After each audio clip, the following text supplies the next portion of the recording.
कहानी की शुरुआत होती है यूनाइटेड किंगडम में।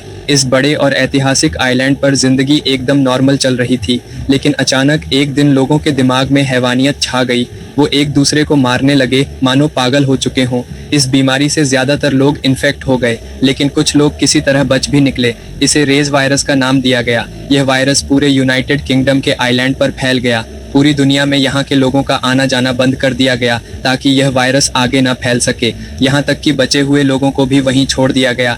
इस घटना को 28 साल बीत गए। बचे हुए लोग छोटे छोटे बाहरी इलाकों में जी रहे थे। ऐसे ही एक कस्बे में एक बाप ने अपने बेटे स्पाइक को उठाया और कहा कि आज तेरा बड़ा दिन है।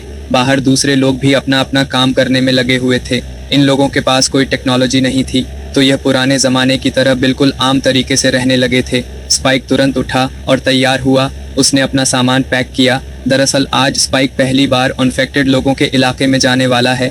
वो अपने पिता के साथ खाने पीने का सामान ढूंढने जाएगा, और एक बार अगर वह शिकार के लिए चला गया तो बच्चा नहीं रहेगा, मर्द बन जाएगा। उसके पिता जेमी ने उससे पूछा कि सब कुछ पैक कर लिया है। स्पाइक ने फिर से चेक किया और कहा कि हाँ। जब वह लोग खाना खा रहे थे तो घर के दूसरे हिस्से से आवाज आई। स्पाइक की माँ उठ गई थी। जेमी पहले उसके कमरे में गया और स्पाइक पीछे पीछे। माँ ने उनकी मदद न कर पाने के लिए उनसे माफी मांगी और स्पाइक को गले लगा लिया। उसने कहा कि सुबह से मेरे सर में बहुत दर्द है। वह ठीक होने की कोशिश तो करती है, लेकिन साफ दिख रहा था कि यह बीमारी उसे पकड़ चुकी है। माँ को दोबारा बिस्तर पर लेटाकर स्पाइक अपने पिता जेमी के साथ निकल गया। जब वह लोग गांव से गुजर रहे थे तो लोग उन्हें अलविदा कहने बाहर निकले।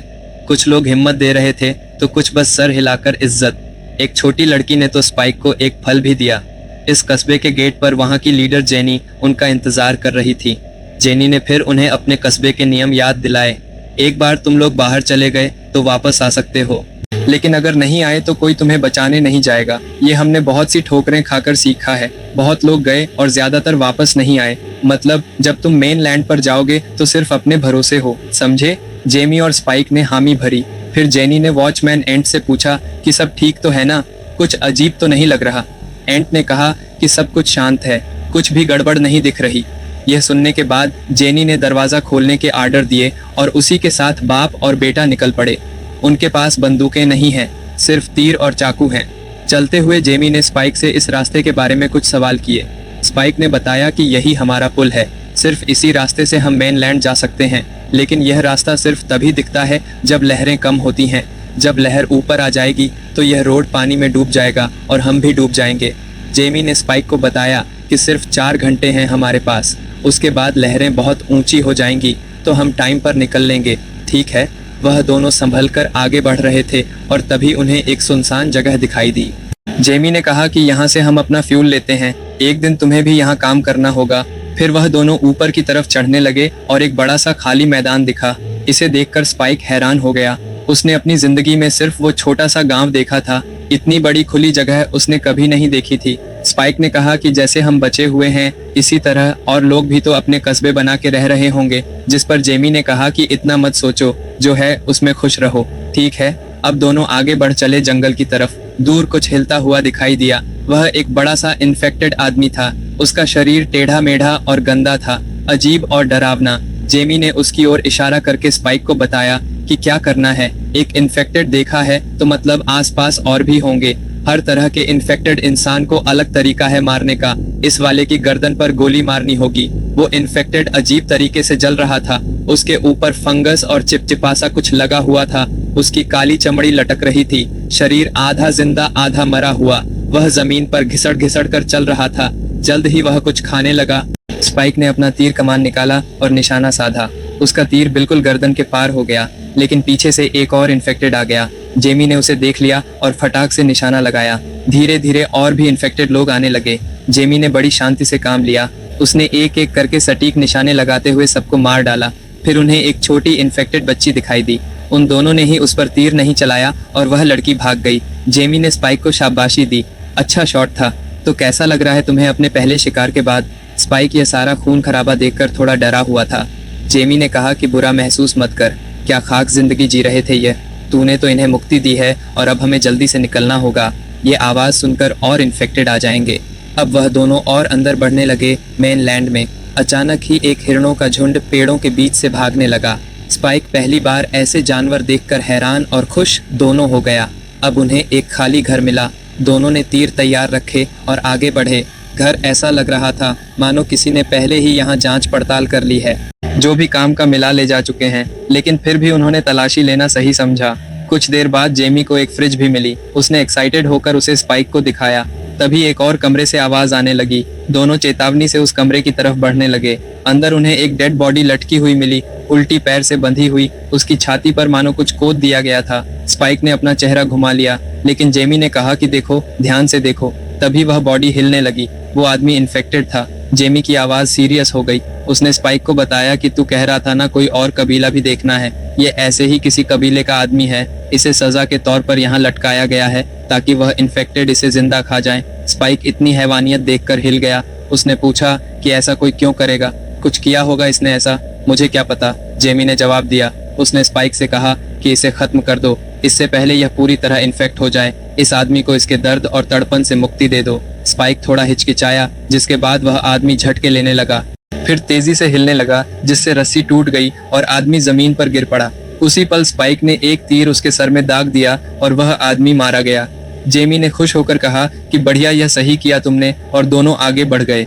दोनों जंगल के अंदर बढ़ रहे थे। आगे उन्हें एक हिरन के बचे हुए टुकड़े मिले, फाड़े हुए, इधर उधर बिखरे हुए। यह देखकर स्पाइक को घिन आ गई। पहले लगा शायद किसी बाज ने खाया होगा, लेकिन हिरन का सर उन्हें पेड़ के ऊपर लटका हुआ मिला। इससे सब कुछ साफ हो गया। इसका एक ही मतलब है कि यहाँ पर एक अल्फा है। अल्फाज बाकी इन्फेक्टेड लोगों जैसे नहीं होते। ये ज्यादा ताकतवर, तेज और चालाक होते हैं। इंसानों की तरह काफी हद तक सोच सकते हैं। जेमी और स्पाइक तुरंत समझ गए कि जल्दी से वापस जाना होगा। स्पाइक ने पूछा, हम वापस जा रहे हैं? जेमी ने कहा कि तुमने अपना शिकार कर लिया, इसी के लिए आए थे। अब सवाल मत करो। लेकिन स्पाइक और सवाल पूछने लगा। जेमी ने उसे एकदम चुप होकर चलने के लिए कहा। दोनों तेजी से वापस जाने लगे, लेकिन अब देर हो चुकी थी।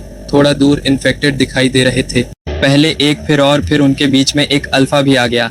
जेमी स्पाइक को जंगल के अंदर ले गया और पीछे से इन्फेक्टेड का एक झुंड उनकी तरफ बढ़ने लगा। इन्फेक्टेड एक अलग से तरीके से चलते हैं और बहुत तेज भी। जेमी ने तुरंत उनका सामना किया। वो और स्पाइक आगे बढ़ते रहे, दौड़ते हुए तीर चलाते रहे। उन्हें कुछ भी करके इस झुंड से दूर रहना होगा। फंस गए तो मारे जाएंगे। लेकिन स्पाइक अब घबरा गया। डर उस पर हावी हो गया था। उसकी सारी ट्रेनिंग धरी की धरी रह गई। उसका एक भी तीर निशाने पर नहीं लग रहा था। लेकिन जेमी उन पर तीर बरसाता हुआ स्पाइक को भी साथ साथ बता रहा था कि कैसे तीर चलाना है। लेकिन स्पाइक बहुत ज्यादा डर चुका था। बड़ी मुश्किल से वह दोनों एक पुराने घर तक पहुंचे और दरवाजे को जोर से बंद कर दिया। जैसे जैसे इन्फेक्टेड उनके करीब आ रहे थे, जेमी उन्हें तीर से मार रहा था। जेमी और स्पाइक जल्दी से सबसे ऊपर वाले स्टोरेज एरिया में चढ़ गए। उन्होंने ऊपर आने के पूरे रास्ते को अपनी तरफ से जितना हो सकता था बंद कर दिया। उन्होंने देखा कि इन्फेक्टेड उन्हें अभी भी ढूंढ रहे हैं। जेमी पीछे लेट गया। वह बहुत ज्यादा थक चुका था। रात को उन दोनों ने दूर से देखा कि अल्फा दूर खड़ा उन्हें देख रहा है। जेमी ने स्पाइक को बताया कि यह बाकी सब जैसा नहीं है, हम उससे लड़ नहीं सकते, खासकर इन तीरों के साथ तो बिल्कुल भी नहीं। ये काफी नहीं होंगे उसे मारने के लिए। डर के मारे स्पाइक ने पूछा कि अब हम क्या करेंगे, जिस पर जेमी ने उसे बताया कि हमारे पास एक ही ऑप्शन है, बस इंतजार करना। स्पाइक ने अपने पिता से बहुत ज्यादा डर जाने के लिए माफी मांगी। इस पर जेमी ने कहा कि पागल है क्या, तूने तो बहुत अच्छा किया। अपने पीछे इन्फेक्टेड लगे देख के अच्छे अच्छों की फट जाती है। वापस आइलैंड जाने का कोई रास्ता नहीं था और मेनलैंड खतरे से भरा था, इसीलिए वह रात को वहीं रुक गए। तभी स्पाइक की नजर दूर कहीं जल रही एक आग पर पड़ी। उसने उत्सुक होकर अपने पिता से पूछा कि यह क्या है, पर जेमी को इस बारे में पता नहीं था। उस रात स्पाइक को एक बुरा सपना आया। उसकी माँ अंधेरे में डूब रही थी। उसने उनका नाम लिया, हाथ बढ़ाया, पर मदद करने से पहले ही वह गायब हो गई। वह डर कर जाग गया, लेकिन असली दुनिया में भी खतरा था। उनके नीचे का कमजोर फर्श अचानक से टूट गया और जहां वह बैठे थे उस जगह का एक हिस्सा नीचे गिरने लगा। वह ऐन वक्त पर बच निकले और इस मौत के करीब वाले हादसे ने उनका फैसला और मजबूत कर दिया कि उन्हें फौरन अपने कस्बे की तरफ वापस जाना होगा। किस्मत से उस रास्ते पर अभी पानी कम था और एक पतला सा रास्ता समुद्र से खुला हुआ था। बिना देर किए वह निकल पड़े, चुपचाप और तेज चलकर। जैसे ही वह आइलैंड के करीब पहुंचे तो बाबा दोनों ने चैन की सांस ली, लेकिन उनकी राहत ज्यादा देर तक नहीं टिकी। जंगल से अचानक पक्षियों का झुंड उड़ता हुआ निकला। कुछ तो गड़बड़ है। यह अल्फा था जो पूरी रफ्तार से उनकी तरफ दौड़ रहा था। वो दोनों भागे और आगे आइलैंड का गेट नजर आया। उन्होंने जोर से चिल्लाकर वार्निंग दी, जिसे दीवारों पर खड़े रक्षक ने तुरंत सुन लिया और तीर बरसाने लगा उस खतरे पर। लेकिन यह तीर अल्फा को मारने के लिए काफी नहीं थे। वो वापस से उठ खड़ा हुआ और उनका पीछा करता रहा। अचानक स्पाइक का पैर जवाब दे गया। जेमी और स्पाइक दोनों जमीन पर गिर पड़े और अल्फा उनके बेहद करीब आ गया। तभी दीवार पर मौजूद गार्ड्स ने एक आग से जलता हुआ तीर उस अल्फा के दिल के पार कर दिया। निशाना एकदम सटीक था और अल्फा गिर पड़ा। थोड़ी जांच करने के बाद जेमी और स्पाइक को अंदर लाया गया। सभी लोगों ने पूरे जोर शोर से उनका स्वागत किया। स्पाइक के लिए पूरा जश्न रखा गया। जेमी ने भी सबके सामने उसकी पूरी तारीफ की और कहानियां सुनाने लगा कि कैसे स्पाइक ने सबको ढेर कर दिया। लेकिन इस शोर शराबे के बीच में भी स्पाइक का ध्यान कहीं और ही था। उसने अपने पिता को एक औरत के साथ चुपके से कहीं जाते देखा। उसने उनका पीछा किया और देखा कि वह एक दूसरे के करीब आ रहे थे। यह देखकर वह अंदर से टूट गया।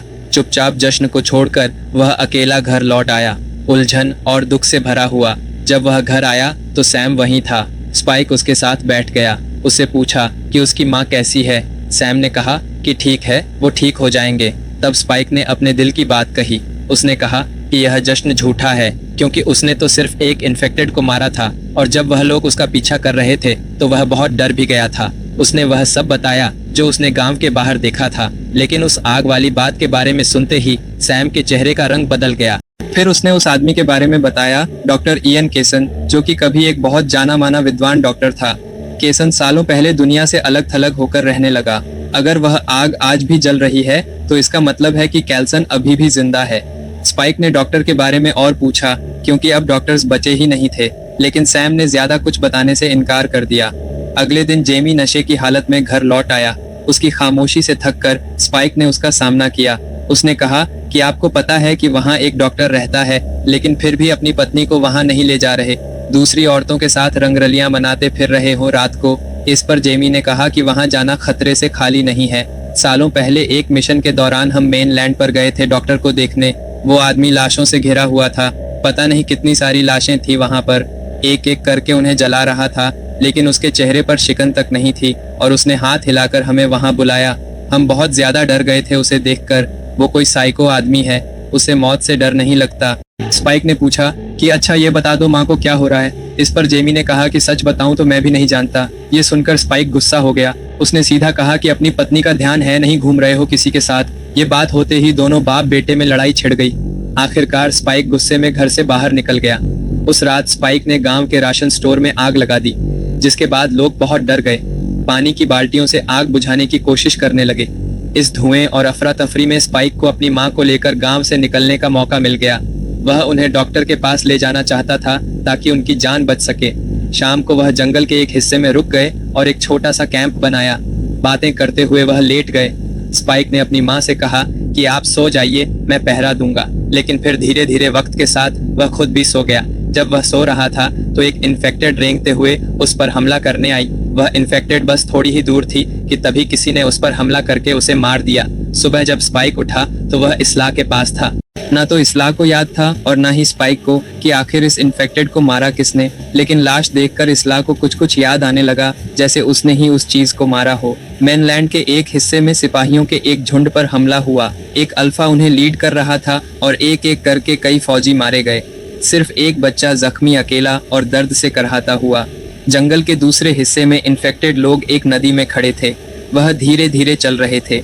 उनमें एक औरत भी थी जो प्रेग्नेंट है। स्पाइक और इसला अपना सफर मेनलैंड पर जारी रखते हैं। इसला की हालत अभी भी ठीक नहीं थी। उसे कभी भी अजीबोगरीब चीजें दिखाई देने लगती। स्पाइक ने देखा कि उसकी माँ की नाक से खून आ रहा है। उसने फिर एक इन्फेक्टेड को देखा जो उसके सामने से लंगड़ाता हुआ जा रहा था। वह बहुत पतला और टूटा फूटा था। इस कस्बे के गेट पर इसका पर जैसे ही उसकी लाश जमीन पर गिरी, उसकी आवाज पास के इन्फेक्टेड लोगों के पास पहुंच गई, जिसके बाद एक छोटा सा झुंड उनके पीछे भागना शुरू हो गया। मजबूर होकर स्पाइक और इसला एक पुराने पेट्रोल पंप में घुस गए। यहाँ पर किसी तरह की गैस फैली हुई थी। सांस लेना बहुत मुश्किल हो रहा था और ऊपर से इन्फेक्टेड लोग यहाँ से भी करीब आ रहे हैं। तभी वह अकेला सिपाही भी वहाँ पहुँच गया। उसके गोली चलाते ही गैस ने आग पकड़ ली और इन्फेक्टेड जलकर मारे गए। बाहर निकलने के बाद उन्होंने उस आदमी को देखा जिसने उनकी जान बचाई थी। उसने अपना नाम एरिक बताया। उसकी आंखों में शक साफ दिख रहा था। उसने स्पाइक और इसला को इसलिए बचाया था क्योंकि उसे था कि यह लोग आइलैंड के ही हैं। यह मेरी मदद जरूर करेंगे। एरिक चलना चाहता था, पर स्पाइक अपनी माँ को छोड़ने के लिए बिल्कुल भी तैयार नहीं था। वो तीनों फिर से जंगल की तरफ चल दिए। एरिक ने इस लॉ को अपनी पीठ पर उठा लिया।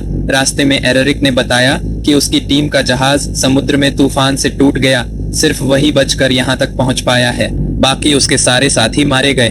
उसने बताया कि अब मेरी जिंदगी भी तुम्हारी तरह यहीं फंस कर रह गई है, क्योंकि एक बार जो इस आइलैंड पर आ जाए वह कभी वापस नहीं जा सकता। बैठकर आराम करते वक्त एरिक ने स्पाइक को अपने फोन में अपनी गर्लफ्रेंड की तस्वीर दिखाई, जिस पर स्पाइक बोला, इसकी शक्ल इतनी अजीब क्यों है। कुछ देर बाद फोन की बैटरी बंद हो गई, जिसके बाद एरिक ने उसे दूर फेंक दिया। आगे बढ़ने पर इसला की थोड़ी तबीयत ठीक हुई और उसने खुद चलना शुरू किया।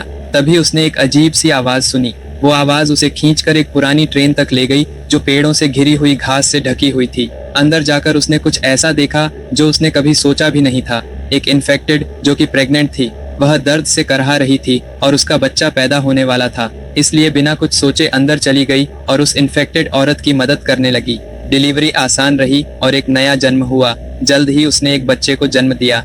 बच्चा बिल्कुल सही था, उसके अंदर यह बीमारी नहीं थी, पर जैसे ही वह माँ बैठी, उसके अंदर की बीमारी जाग उठी और वह इस्लाह पर झपट पड़ी। एरिक ने तुरंत बचाव किया। उसने इस्लाह की तरफ मुड़कर कहा कि इस बच्चे को छोड़ दो, यह खतरा है।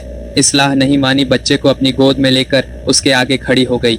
उसे पूरा यकीन था कि वह उसे नुकसान नहीं पहुंचाएगी। तभी अचानक पेड़ों के बीच से एक अल्फा निकला और उसने पल भर में एरिक को चीर फाड़ दिया। स्पाइक और इस्लाह उसे देखकर भाग निकले। अल्फा उनके बिल्कुल पीछे था। जैसे ही वह उन्हें पकड़ने वाला था, एक आदमी सामने आया। डॉक्टर केसन। उसने एक पाइप में फूंक मारकर एक डांट सीधा अल्फा को मार दिया। तीर में कुछ तो ऐसा मिला हुआ था कि अल्फा वहीं रुक गया। वह बेहोश होकर नीचे गिर पड़ा। केल्सन ने तुरंत एरिक का सर उठाया और तब स्पाइक को पता चला कि यही आदमी डॉक्टर केल्सन है। उसने अपना नाम बताया और कहा कि हमें आपकी मदद की जरूरत है। डॉक्टर केल्सन उन्हें गहरे जंगल के अंदर ले गया। फिर उन्होंने कुछ ऐसा देखा जो उन्होंने कभी नहीं सोचा था। उसने खोपड़ियों के एक ढेर का बड़ा पिरामिड बना रखा था। हर खोपड़ी एकदम सोच के सेट की गई लगती थी। एरिक के शरीर को जलाने के बाद डॉक्टर केल्सन ने उसकी खोपड़ी स्पाइक को दी और कहा कि इसे भी पिरामिड में रख दो। स्पाइक अभी भी काफी शौक में था। वो बिना कुछ बोले वही करता गया जो कहा गया। फिर केसन बच्चे की तरफ मुड़ा। स्पाइक ने उससे कहा कि बच्चा इन्फेक्टेड नहीं है। ये सुनकर तो डॉक्टर केसन पूरी तरह हैरान हो गया। यह एक बड़ी खोज थी, यानी कि अब भी चांस है इंसानियत के बचने का इस आइलैंड पर। लेकिन बच्चे को जिंदा रहने के लिए दूध चाहिए। पानी से वह ज्यादा समय तक नहीं बच पाएगा। डॉक्टर ने इस्लाह की जांच की और उसका चेहरा एकदम गंभीर हो गया।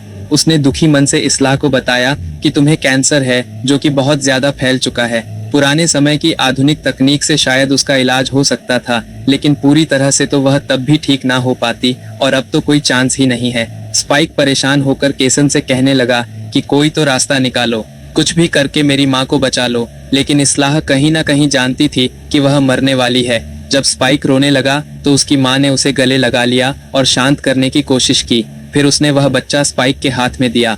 डॉक्टर केसन उसके पास आया। उसने इस्लाह को बताया कि मैं तुम्हें एक बिना दर्द की मौत दे सकता हूँ, कोई तकलीफ नहीं होगी, बस तुम आराम से सो जाओगी। जब इस्लाह ने हामी भरी तो उसे एक इंजेक्शन दिया गया। इस्लाह बिना किसी दर्द और डर के चल बसी। स्पाइक उस वक्त वहाँ नहीं था, वह बच्चे के साथ थोड़ा दूर रहा। थोड़ी देर बाद केसन ने उसे उसकी माँ का स्कल पकड़ाया। स्पाइक ने उसे उठाया और पिरामिड पर चढ़कर सबसे ऊपर रख दिया। उसने धीरे से कहा कि माँ, मैं तुम्हें हमेशा प्यार करूंगा। जैसे ही सुबह हुई, उन्हें महसूस हुआ कि अल्फा वहां आ चुका है। वो बहुत ज्यादा गुस्से में था। डॉक्टर केसन स्पाइक और बच्चे को लेकर जमीन के अंदर छुप गया, लेकिन अल्फा ने केसन को पकड़ लिया। स्पाइक ने तुरंत एक बेहोश करने की दवाई उठाई और उस क्रिएचर में घुसा दी, जिससे केल्सन की जान बच गई। केल्सन ने स्पाइक का शुक्रिया अदा किया और कहा कि अब तुम्हें आगे बढ़ना चाहिए। स्पाइक अपने सफर पर निकल गया और लगभग 28 दिन बाद वह अपने कस्बे के गेट तक पहुंचा। वहां उसने बच्चे को एक नोट के साथ छोड़ दिया। उस नोट में लिखा था कि मुझे मत ढूंढना, बस इस बच्चे का ख्याल रखना। उसने उस बच्ची का नाम भी लिखा, इस्लाह, अपनी माँ के नाम पर। समुद्र के उस पार जिमी अपने बेटे को दोबारा से नहीं खोना चाहता था, लेकिन लहरें बहुत तेज थीं, पार करना मुमकिन नहीं। वह जोर जोर से चिल्लाकर स्पाइक तक पहुंचने की कोशिश करता रहा, पर उसकी आवाज लहरों में दबकर रह गई। उसका बेटा पहले ही जा चुका था। जंगल में स्पाइक अकेला छोटी सी आग पर मछली पका रहा था। तभी खतरा वापस आ गया। एक इन्फेक्टेड चुपके से उसकी तरफ आया, लेकिन स्पाइक ने उसे मार गिराया। फिर और इन्फेक्टेड आ गए और जैसा उसके पिता ने सिखाया था, स्पाइक धड़ाधड़ तीर चलाता रहा। तभी कोई दूसरा आदमी आया और उसके शिकार की तारीफ करने लगा। बहुत सारे इन्फेक्टेड अब उनके पीछे आने लगे। स्पाइक लगभग गिर चुका था, भागने का कोई तरीका नहीं। तभी वह आदमी अपने बाकी साथियों के साथ लड़ाई में कूद पड़ा और सभी इन्फेक्टेड लोगों को खत्म कर दिया। उस आदमी ने अपना नाम जिमी बताया। उसने स्पाइक से कहा कि अगर तुम अकेले हो तो हमारे साथ रह सकते हो। तो चलो, स्पाइक को भी अपना नया घर मिल गया। वीडियो पसंद आई तो लाइक कर देना, चैनल को सब्सक्राइब कर लेना।